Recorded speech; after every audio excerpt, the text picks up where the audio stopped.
বিজেপির দেয়া সংকল্পপত্রে অন্নপূর্ণা ভাণ্ডারের কথা বলা হয়েছিল। মুখ্যমন্ত্রী সাংবাদিক বৈঠক করে ঘোষণা করেছেন যে 31শে জুলাই পর্যন্ত 2,16,00,000 মাতৃশক্তি অন্নপূর্ণা ভাণ্ডারের জন্য আবেদন করেছেন। তার মধ্যে 10ই জুলাই পর্যন্ত যারা আবেদন করেছেন তাদের আবেদনের স্ক্রুটিনি কার্যত শেষ পর্যায়ে। 17ই অগাস্ট থেকে তারা টাকা পাওয়া শুরু করবেন সরাসরি ব্যাংক অ্যাকাউন্টে।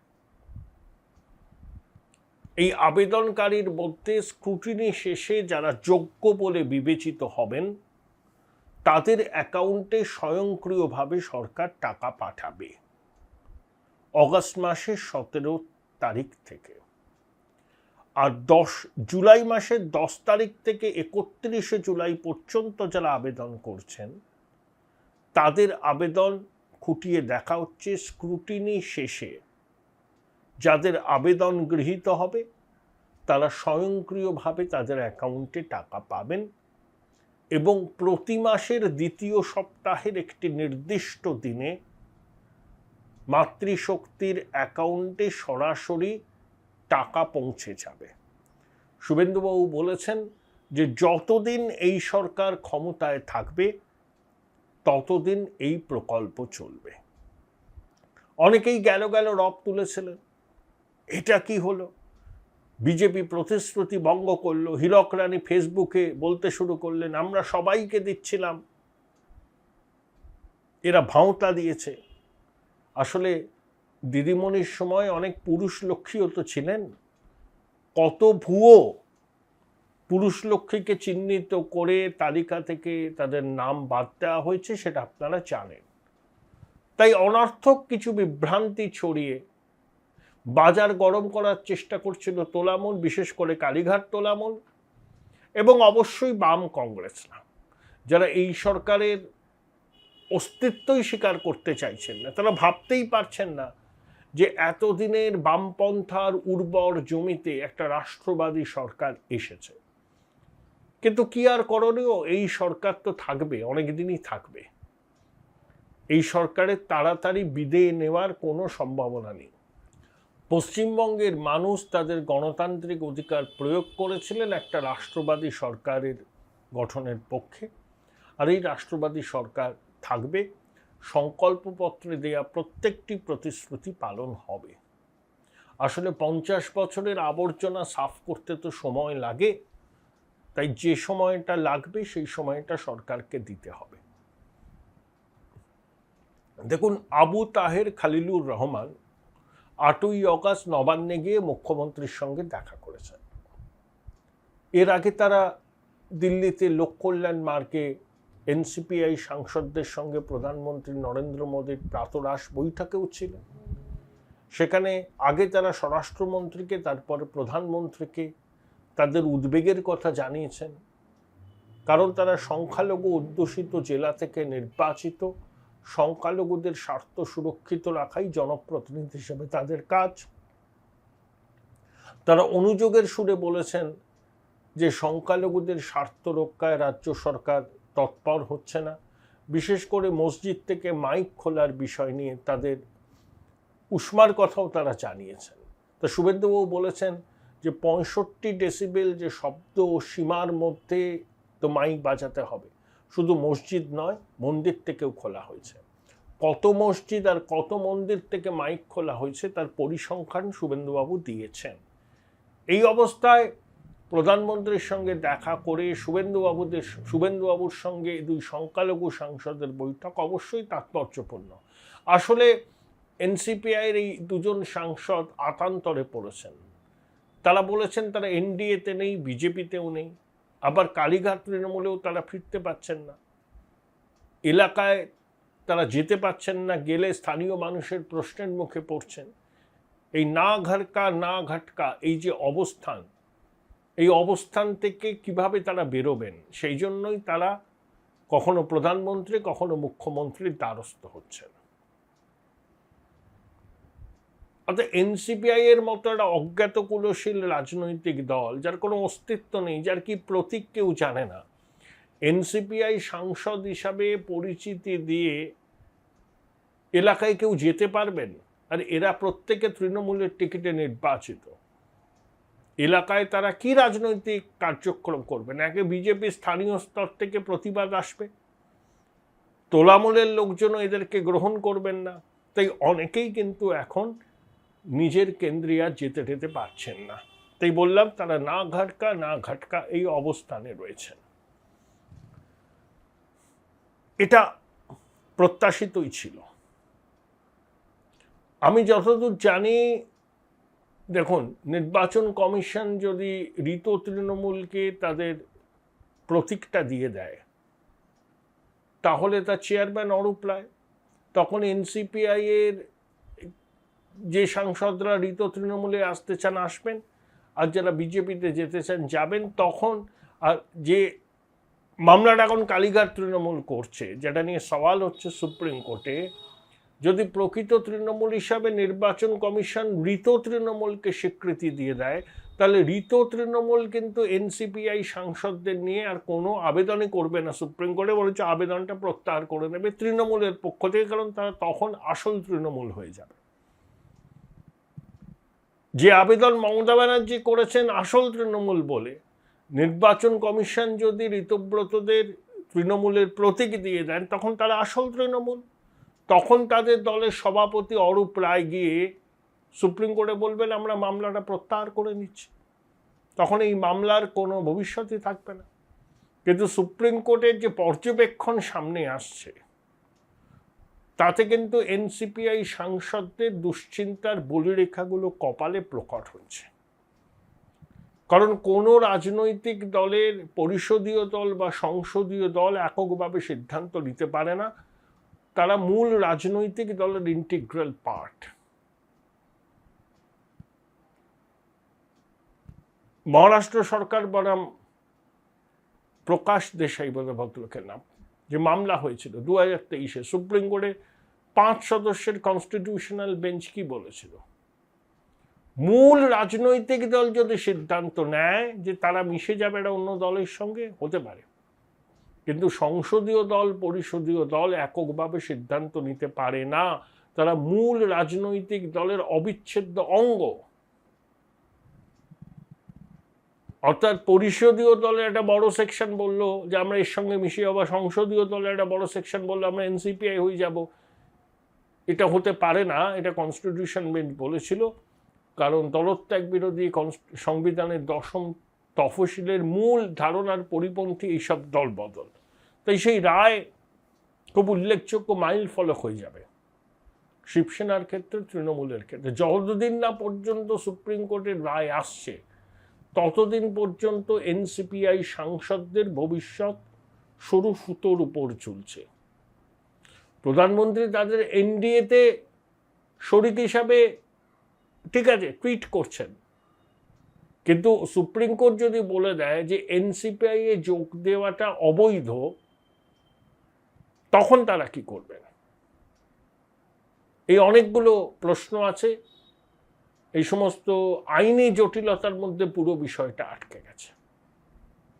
কিন্তু এর মধ্যেও সবথেকে যেটা খারাপ লেগেছে, লক্ষ্মীর ভাণ্ডার নিয়ে বিভ্রান্তিকর প্রচার সমাজ মাধ্যমে হয়েছে। শুভেন্দুবাবু বলেছেন যে নজর রাখা হচ্ছে। বিভ্রান্তিকর প্রচার করছেন কেন? তালিকা কি ত্রুটিমুক্ত হবে না? পুরুষ লক্ষ্মীরা অন্নপূর্ণা ভাণ্ডারের টাকা পাবেন?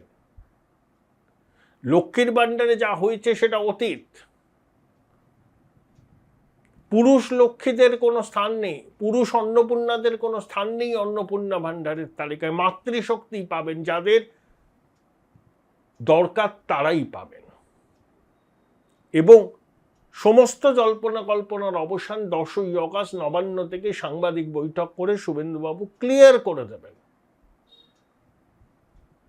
পিরিয়ড। এত এইসব নিয়ে জলগোলা করেও কিছু লাভ হবে না। হুমায়ুন কবিরের সঙ্গে মুখ্যমন্ত্রীর বৈঠক হয়েছে, ভালো। হুমায়ুনের মহামেডান ক্লাবের সভাপতিত্বটা গেছে, রেজিনগরের বিধানসভার উপনির্বাচন, বেলডাঙ্গায় যদি বিজেপি জিততে পারে রেজিনগরে পারবে না কেন, এই প্রশ্নও উঠছে। বেলডাঙ্গাও সংখ্যালঘু অধ্যুষিত, সেখানে যদি হিন্দুরা একটাট্টা হয়ে বিজেপিকে ভোট দেয় এবং বিজেপি জেতে, রেজিনগরেও তার ব্যতিক্রম তো হওয়ার কথা নয়। এটাও একটা অ্যাসিড টেস্ট নতুন বিজেপি সরকারের কাছে। তবে সবথেকে উল্লেখযোগ্য হচ্ছে ফেরেববাজ ভাইপোর ফেরেববাজ সহকারী সুমিত রায় অবশেষে তার গোপন আস্তানা থেকে বেরিয়ে 8ই অগাস্ট সকাল 9:54 ভবানী ভবনে হাজিরা দিয়েছেন। একটা কালো গাড়িতে চেপে এসেছিলেন। ফেরেববাজও কালো গাড়িতে চড়ে ঘোরাফেরা করেন, আর ফেরেববাজের পিয়ে তো কালো গাড়িতেই ঘোরাফেরা করবেন। তার মানে ফেরেববাজি একে কোথাও লুকিয়ে রেখেছিলেন, আইনি পথ খুঁজছিলেন যদি রক্ষা কবচ পাওয়া যায়। রক্ষা কবচ পাওয়া গেছে, কিন্তু আইনের সহযোগিতা করতে হবে তদন্তকারী সংস্থার সঙ্গে। শালবনী জমি কেলেঙ্কারি মামলায় সিআইডি নোটিশ দিয়ে বলেছিল যে 8ই অগাস্ট সকাল 10টার মধ্যে সুমিত রায়কে হাজিরা দিতে হবে। সুরসুর করে সুবোধ বালকের মতো চলে গেছিলেন 9:54। দুর্বৃত্ত ভাইপোর দুর্বৃত্ত পিয়ে, এরা এরকমই হয়। তদন্তে সহযোগিতা করুন, এত মামলা আছে, একটা মামলাতেই আটকে দেওয়া যাবে। কিন্তু এ তো সব ফেরেববাজ, চট করে মুখ খুলতে চাইবে না। এ হচ্ছে আসল চাবিকাঠি। ভাইপোর যত অপকীর্তি, যত কুকীর্তি, তার প্রধান মাধ্যম হচ্ছে এই সুমিত রায়। আগে ছিল বিনয় মিশ্র, আর একজন আছে বিশাল বপুল এক মানুষ, তিনি ঋতোর সঙ্গে এক ফ্রেমে হাজির হয়েছিলেন বিধানসভায়, তার কথা আর বললাম না। কিন্তু সুমিত রায়, বিনয় মিশ্র, আরো কয়েকজন হচ্ছে ভাইপোর যত অপকীর্তির, এদের মাধ্যমে ভাইপো সম্পাদন করতো। নিজে আসতো না, বলে দিত এর কাছ থেকে মাল তুলতে হবে, ওর কাছ থেকে মাল তুলতে হবে, একে মিথ্যা মামলায় ফাঁসাতে হবে, টিকিট দেওয়ার নাম করে টাকা তোলা থেকে শুরু করে কি না করেছে এই দুর্বৃত্তরা। পিসিমণি খুব আগলে আগলে রাখতেন। শালবনী থানার পুলিশ যখন মাঝরাতে চলে গেল ভাইপোর কালীঘাটের বাড়িতে, পিসিমণি দৌড়ে এলেন। সুমিত রায়কে বাঁচাতে হবে। চাবিকাঠি তো ভাইপোর সব নষ্টামির চাবিকাঠি সুমিতের কাছে আছে। আমি আগেও বলেছি, আবারও বলেছি, অনেকে ডাউটিং থমাসের মতো বলেছিলেন আপনি বলছেন কিচ্ছু হবে না। আমি আবার বলছি, ভাইপোকে তার অপকর্মের সাজা পেতেই হবে, কেউ বাঁচাতে পারবে না। সেবাশ্রয় থেকে কোভিড কেলেঙ্কারি, চাকরি দুর্নীতি, কয়লা, বালি, কোথায় নেই ভাইপো। মাটি বাজার করে দিয়েছে 300 কোটি টাকায়। যে কোনো একটাতে ভাইপোকে গ্রেপ্তার করা হবে, তারপর সব কটা অভিযোগকে ট্যাগ করে দেওয়া হবে। কিছু হলেই আদালতে দৌড়বো। কেন আপনি এসএসকেএমে যাবেন না? এসএসকেএমে ডাক্তাররা কি রিপোর্ট দেয় সেটা দেখুন, আদালতকে দিন। তারা যদি মনে করেন যে না ঠিক আছে ওই জন হপকিন্সেই যেতে হবে, যাবেন, তখন আদালত নির্দেশ দেবে না ঠিক আছে জন হপকিন্সে। যদি এসএসকেএমের চিকিৎসকরা বলেন তারা করতে পারবেন বা অন্য কোনো হসপিটালকে রেফার করেন চোখে, সেখানে গিয়ে করাবেন। আপনার জেদ নাকি? এটা আপনার মৌলিক অধিকার। এত এত অভিযোগ, ডিপ্লোম্যাটিক পাসপোর্ট হোল্ড করে এই ফেরেববাজ। পাখি যদি উড়ে যায় তখন কি হবে? আদালতকে নির্দেশ মানুন। সুপ্রিম কোর্টে চলে গেছেন, সুপ্রিম কোর্টে একবার গেছিলেন, সুপ্রিম কোর্ট তো হাইকোর্টে ফেরত পাঠিয়ে দিল। 7 দিনের মধ্যে শুনানি করতে বলেছিল, হাইকোর্ট শুনানি করে নির্দেশ দিল, আবার গেছে সুপ্রিম কোর্টে।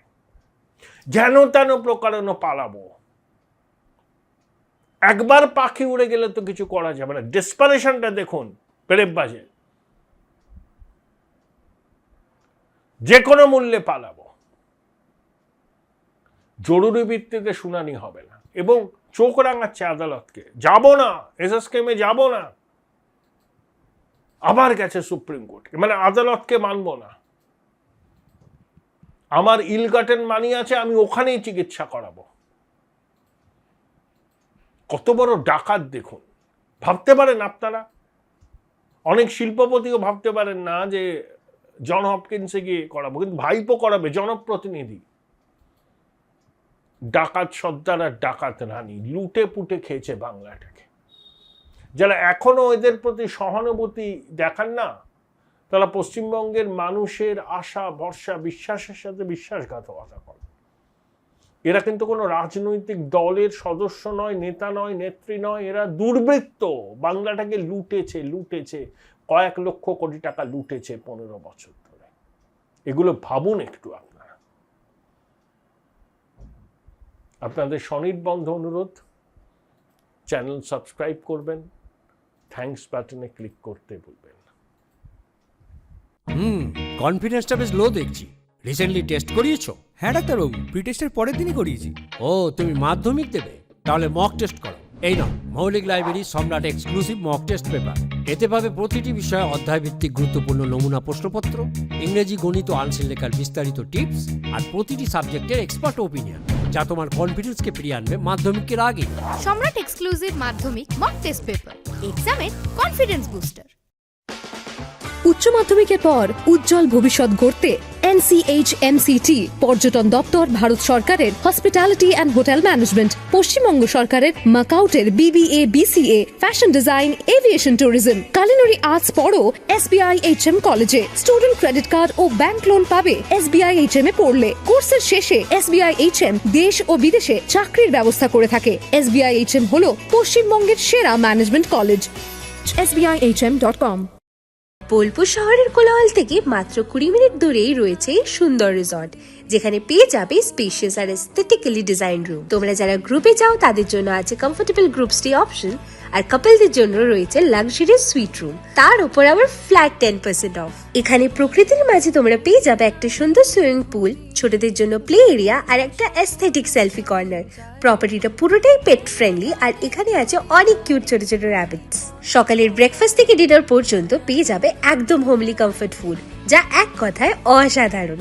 বেঙ্গলি কুইজাইনের সাথে সাথে পেয়ে যাবে চাইনিজ আর নর্থ ইন্ডিয়ান অপশন। বিকেলে বনফায়ারের আলো, বন্ধুদের সাথে আড্ডা আর খোলা আকাশের নিচে গ্রাম বাংলার হাওয়া, পুরোটাই এক অপরূপ অনুভব। তাহলে বলো, তোমরা কবে প্ল্যান করছো এই পিসফুল এসকেপটা? And don't forget to follow Miss Cupcake for more such travel updates.